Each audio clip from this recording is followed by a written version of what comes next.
નમસ્કાર, હું મંગળુભાઈ ભગત, સુરેન્દ્રનગર જિલ્લા કોંગ્રેસ પ્રમુખ.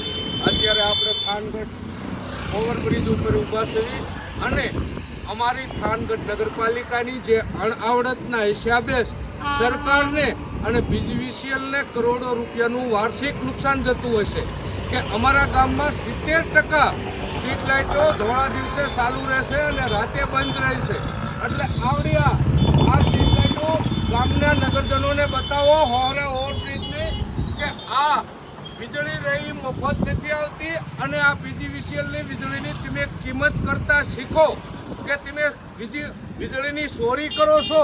મારે બીજીવીસીએલ ઓફિસને પણ એક કહેવું છે કે આ નગરપાલિકાના જે સ્ટ્રીટ લાઇટો થાંભલા માર્યા છે, અહીંયા સ્ટ્રીટ લાઇટો છે, અહીંયા મીટરમાંથી વાપરે છે, ચોરી કરે છે.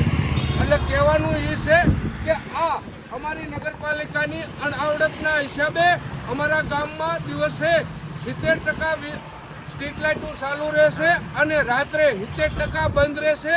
એટલે મહેરબાની કરીને કહું છું કે આવડાના ટાઈમર બદલાવો અને સારી એવી કામગીરી કરો કે ગામના નગરજનોને સંતોષ થાય. તમારાથી એક વર્ષથી આવ્યા છો પણ સંતોષ નથી. જય હિન્દ, જય ભારત.